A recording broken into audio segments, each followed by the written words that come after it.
Hello and welcome to the Ghosts and Folklore podcast.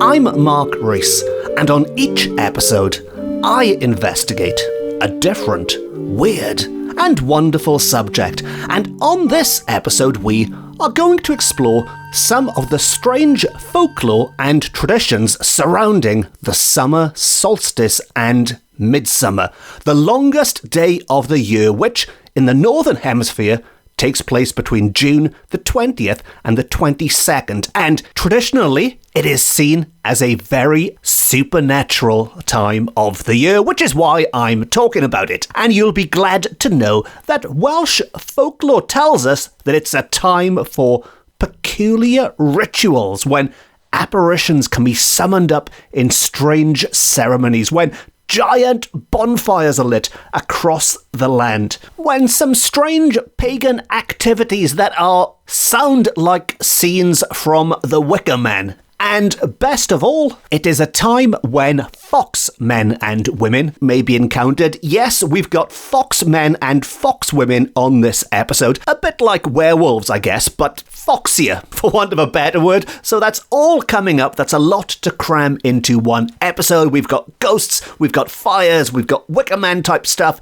We've even got these werewolf foxy men and women. And so, to begin at the beginning, which in this case is about 4,000 years ago, so way back through the mists of time, to a period more than 2,000 years before the birth of Christ, when we are told that, to quote, the Druids of Britain taught the belief that the sun, moon, and stars had mysterious and mighty influences, and evidence of this influence can still be found in Britain today. We are told because, to quote again, when Druidism merged into Christianity, it left many survivals in the form of May and Midsummer fire festivals and other periodic celebrations. So, much like many of the other celebrations that take place in the Western world, in the Christian world as it were, like certain elements of Christmas and Easter can, according to Welsh folklore at least, be traced back to the ancient Druids of Britain. And Ireland as well, I'm assuming, although Ireland isn't specifically mentioned in this text. But the ancient Druids in Britain and Ireland did seem to love their great big bonfires, their fire festivals, which were an important part, if not the central part, of these midsummer festivals. And here in Wales, Midsummer's Eve is known as Calan Haf, Canolhaf, which in the Welsh language quite literally means mid and summer. Canol is mid or centre, and Haf is summer. And I could make a joke here about the Welsh weather and it never being summertime in June, but I'll save my jokes about the weather until later. Back to the folklore, and we are told that fire was quite a prominent part of the celebration, as it was with many other celebrations throughout the year, which can be traced back to pre-Christian times and were absorbed into later traditions and continue to this day. So, as I've mentioned on previous episodes, they were a central feature of Beltane and the spring equinox, later in the year, Christmas and the winter solstice, and perhaps second only to Midsummer, we are told. So Midsummer is the big fire festival, and in second place in the top 10 of fire festivals is Norse Calan Haf, better known throughout the world as All Hallows Eve or Halloween. So this episode covers my two favourite times of the year. We've got Midsummer's Eve, we've got Halloween, and as I'm sure you've gathered by now, there is nothing that the ancient Britons liked more than an excuse to light a big, huge, roaring fire, the biggest of which took place in June. Now, as well as fire, trees played an important part in these celebrations, and not just for the obvious reasons, not just for burning, but trees and the oak in particular played an important role in the festivities and in what can be seen as a fertility ritual. It is where, under the branches of the oak on the summer solstice, youths and maidens would gather to dance underneath. And more than that, the oak was prophetic, we are told. And if anyone fancied doing a little divination to try and predict the future, we are told that, to quote again, the curling of its leaves betokened heat. And it could also heal sickness. And we are told that a piece of oak rubbed on the left hand in silence on Midsummer Day will heal all open sores. So the oak was very handy for predicting the temperature. You could check the leaves to see what was coming up, and for clearing up those sores, those ailments that just wouldn't go at any other time of year. And it wasn't only the oak that was sacred to the Druids of Britain at the time. And another particularly sacred element, we are told, that, as with the winter festivals, was the mistletoe, which you might think of as more of a Christmas time tradition. Nowadays, let's go off and kiss under the mistletoe. But in Druidical days, the cutting of it was attended by great ceremony during the summer solstice. And the reason for this is that the mistletoe represented balance. It represented the two halves of the year. And we are told that the blossoms of the mistletoe generally appear just before the summer solstice, and the berries within a few days of the winter solstice. Thus, they indicated the return of two of the usual seasons for holding bardic conventions. So it's the yin and the yang in the mistletoe, we are told. It's the blossom that heralded the arrival of summer, and then in the winter, when the sacred rites were finished, the berries were gathered and preserved for medicinal purposes. So all in all, the mistletoe is very important. It signals the start of summer. It signals the start of winter. It can also be used for medicinal purposes. So mistletoe is not just for Christmas. Now, I've mentioned how these Midsummer or Summer Solstice or Calan Haf fires are believed to have originated with the ancient Druids and were absorbed into later Christian festivals. And one Christian festival, or two Christian festivals in particular, were St. John's Eve and St. John's Day, during which some incredibly pagan activities, which again, I am assuming have their roots in fertility rites, would take place.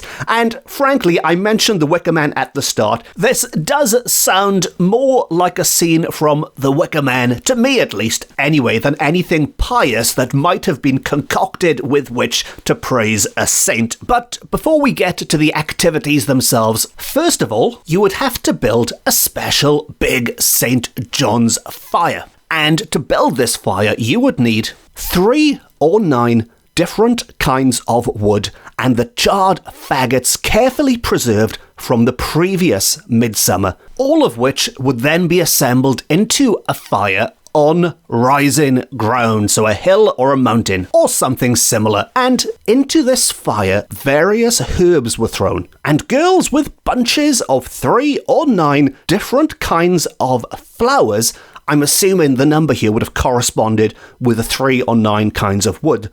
But these girls with these different kinds of flowers would take the offered hands of boys who wore flowers in their buttonholes and hats and jump together over the midsummer fire. Wild merrymakings these were, make of that what you will. Wild merrymakings these were, and the young people threw the flowers from their posies, hats, hair, and buttonholes into the heart of the flame. And this connection with the flowers is then continued at home, where roses and wreaths of various flowers were hung over the doors and windows on St. John's Eve and Day.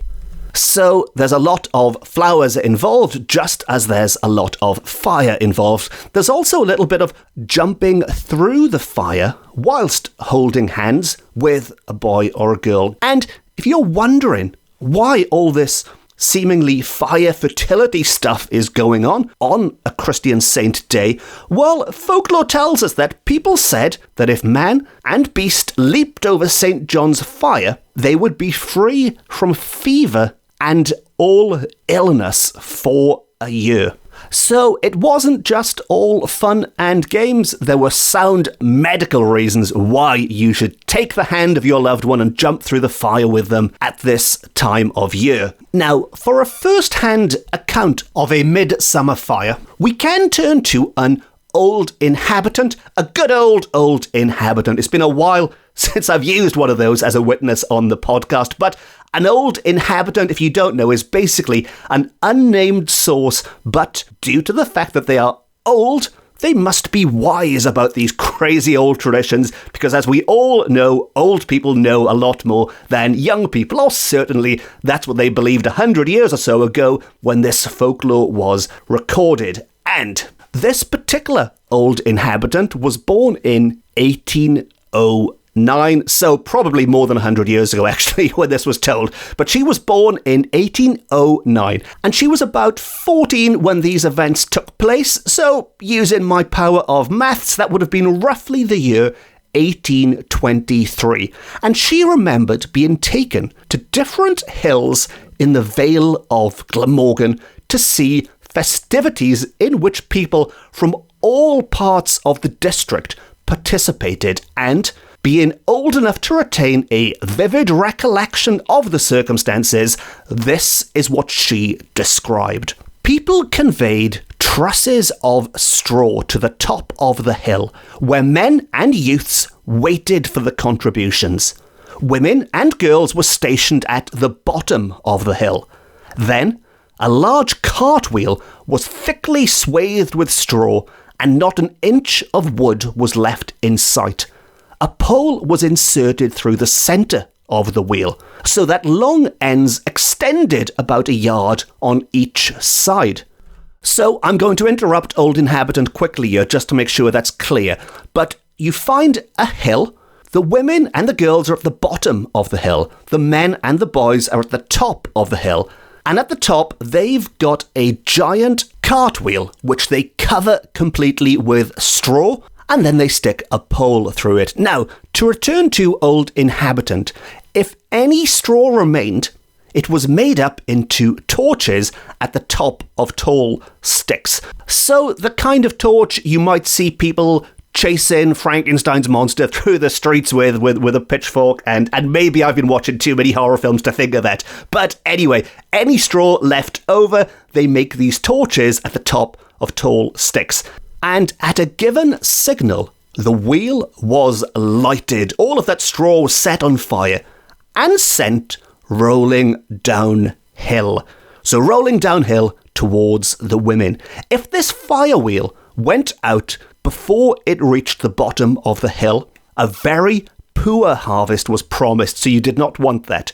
But if it kept lighted all the way down and continued blazing for a long time, the harvest would be exceptionally abundant. Loud cheers and shouts accompanied the progress of the wheel.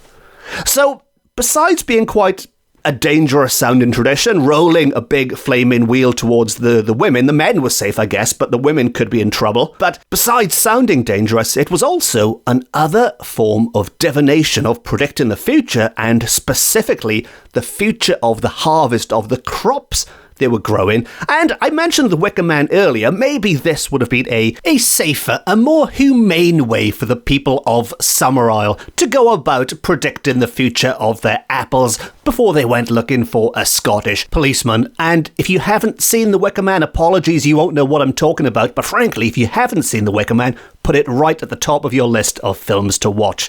Anyway, talking about divination, and it wouldn't be a party in Wales without plenty of divination. Midsummer was a great time for it, much like Halloween, which I've spoken about a lot on the Halloween episodes. But Midsummer, like Halloween, Calan Haf, like Norse Calan Haf, was a time Welsh folklore tells us that young people, usually young women and those looking for love, could attempt to predict the future, and more specifically, usually, their future love life, their future husband-to-be. And they could do this on Midsummer, but if it backfired, it could get quite gruesome, even more terrifying than Halloween. And, to quote, courtesy of yet another good old inhabitant, if a girl wanted to see her future husband on Midsummer Eve, she laid supper on the table for 9 persons. She invited 7 guests, each one of whom sat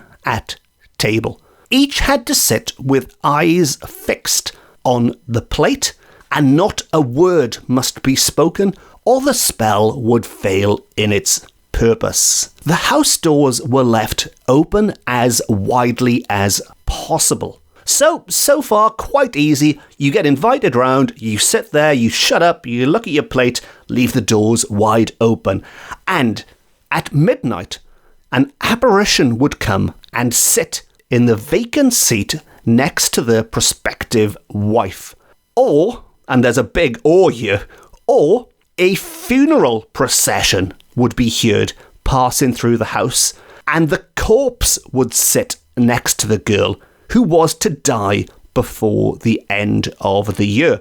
The 7 friends remained seated, and the girl who invited them always occupied the 8th chair. The 9th seat was left vacant for the apparition. In 10 cases out of 12, we are told by the informant, by the old inhabitant, terror prevented the visitors remaining to see the apparition or the corpse. So, there's a lot going on there, but to recap that quickly, if you perform this act of divination, you might see your future husband, or you might see a corpse warning you of your imminent death.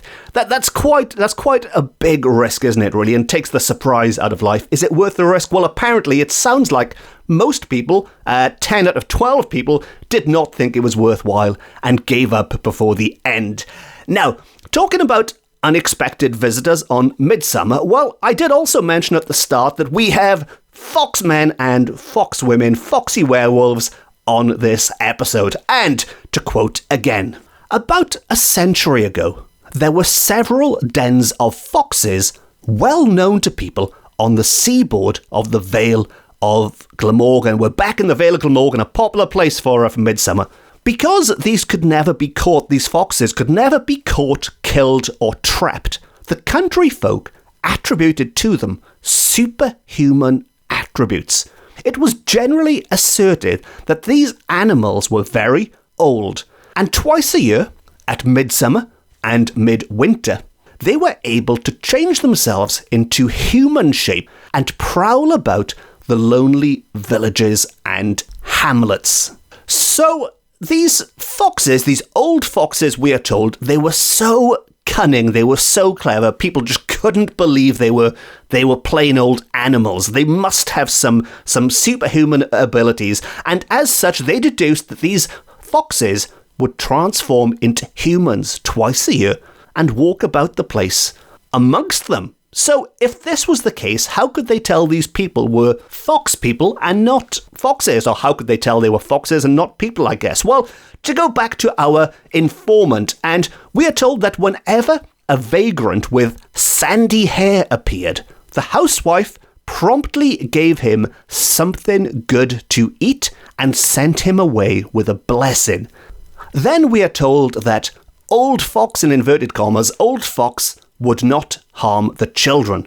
The foxmen and women were said to be quiet and playful if pleased and fed, but dangerous when angry and famished. So, back in the day, it was a good time, or bad time, depending on how you look at it, to have sandy hair, because people, or certainly the housewives, knew that you were a werefox, for want of a better word. You were a werefox, and they gave you lots of good food, because that way, if you had good food to eat, you wouldn't eat their children, which is an approach that has never been used in a werewolf film and seems much easier than silver bullets, doesn't it, really? Just give them something nice to eat, and you can calm these were creatures down. Everyone is happy, you're happy, children haven't been eaten, they're happy, they get great food, although I guess they do have to spend half the year as foxes. Maybe they get great food when they're foxes as well, I don't know. But as always with this old folklore, sometimes it's best not to overthink it. Now, going back to the Druids, all the way back to the Druids, the ancient Druids, and as well as fire to remind us each year of their ancient rites, there is, of course, something much more physical we can turn to. These mysterious, towering memorials to a time gone by, and they are druidical stones scattered about the land. And in particular, for this episode, we are going to look at the druidical stones in, you guessed it, the Vale of Glamorgan, more specifically in Dyffryn near St. Nicholas, where the old people, the good old people again, in the beginning of the 19th century, so some 200 years ago now, they claimed that once a year, on Midsummer Eve, the stones in Maes y Felin Field whirled around 3 times and then made curtsies. And if anyone went to them on Halloween, so if you go back later in the year and whispered a wish in good faith, it would be obtained. And that's all well and good. You can see them dancing about and making curtsies in the summer. They can grant your wish in October. But on the downside, there's always a downside with Welsh folklore. On the downside, the field in which these stones stand was unprofitable, and people said that the land was under a curse, which is quite a problem for a field, really. It's great having these funny dancing stones, but it's not much use for anything else ever. Now, moving on to some other stones, to those in Tinkin's Wood, some distance away but belonging to the same druidical series, we are told. These were said to be women turned into stone for dancing on a Sunday. And if there's one thing I've learned from Welsh folklore is that women just can't stop themselves from dancing on a Sunday. So let this be a lesson to you. Dance on a Sunday and you might find yourself transformed into stone, and then centuries later people will talk about you on a podcast because you've now become part of the druidic midsummer tradition. And moving forward in time slightly, if we move forward to when the Christian celebrations begin, and back to good old St. John, not the good old people or the old inhabitants, but good old St. John. Although not St. John himself as such, this time his flower, the plant that bears his name, St. John's wort. That lovely yellow plant that flowers around the time of Midsummer. And if it was gathered at noon on Midsummer, it was considered good for several complaints, as you might expect from a plant named after a saint. And the old saying went that if anyone dug the devil's bit at midnight on the eve of St. John, the roots were then good for driving the devil and witches away. So handy for your health and handy for keeping away the devil and witches, unless of course you want to attract more devils and witches into your life, in which case don't go digging up this plant at midnight. And it was also a curious way of forecasting. Quite morbidly, this Welsh folklore does get a little gothic at times, and this is heading back into gothic territory, but to forecast the length of time people living in your house might live for. And to do that, you take as many St. John's worts as there are people in the house. Clean these free from dust and fly. I'm assuming that's the plant, not the people in your house, but you clean them free from dust and fly and hang them on the rafters of a room. Each wort was named after an individual. Those whose plants wither first will die first. So, another nice, cheerful Welsh tradition for you there. Gather it up and find out who's going to drop dead first. And to forecast marriage, a slightly nicer prediction here. To forecast marriage, spinsters used to make a wreath or garland of 9 different kinds of flowers. And then, walking backward, they endeavoured to throw the garland on a tree. The number of times it falls to the ground indicates the years they will remain unmarried, which sounds a lot like a modern-day wedding tradition, doesn't it? Throwing the flowers back over your shoulder.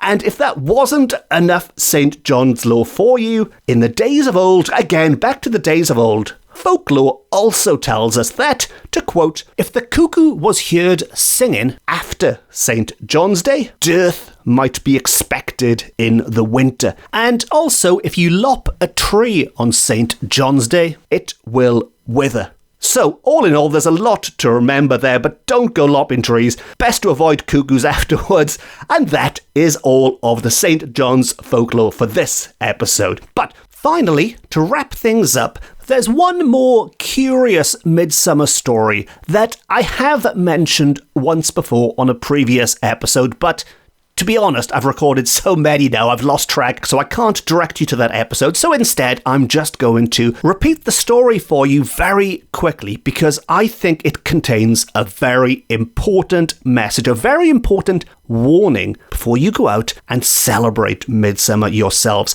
And it concerns a man who visited a well dedicated to Saint David at Hen Fynyw in Cardiganshire, alone one Midsummer's Eve. And while he was there, he heard a voice from the waters calling, "Help, help."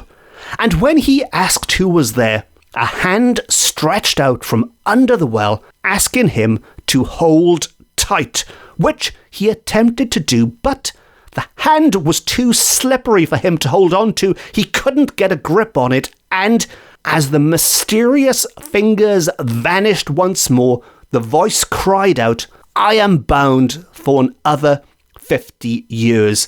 The implication being that every 50 years on Midsummer Eve, this lost soul, or whatever the heck it might be, has one chance to escape, and failed on this occasion because this man was totally unprepared for it. But if you happen to see a hand sticking out of a well on Midsummer Eve, be sure to hold on tight, and who knows what you might pull out.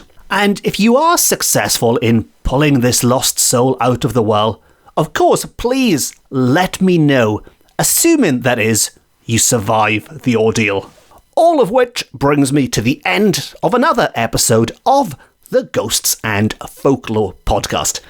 If you've enjoyed this episode and you haven't already, please consider hitting the subscribe button. And if you'd like to support the podcast, you can treat me to a coffee via my website, or you can just leave a nice quick review or give it a thumbs up, or whatever the options are for doing nice things on whatever platform you are consuming this on.